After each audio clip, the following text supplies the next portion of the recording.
Welcome to Luca is a Billionaire, where the only thing I invest in is your answers.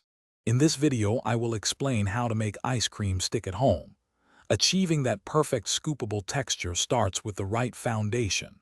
We'll explore how a rich dairy base contributes to creaminess and why stabilizers are your secret weapon against icy treats.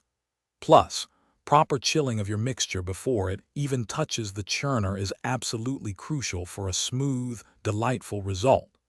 Get ready to master homemade ice cream.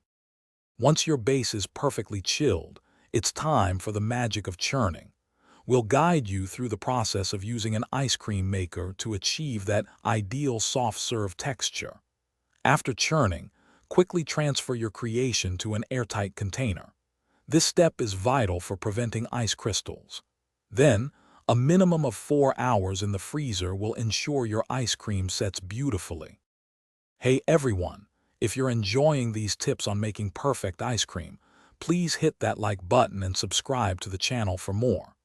On another note, if you're looking for ways to keep your delicious homemade treats fresh, or perhaps even store your ice cream, these leak-proof meal prep containers are fantastic. They make organizing your kitchen a breeze and ensure everything stays perfectly sealed. You can find the link to these and other great deals in the description below. Now, let's get back to the video.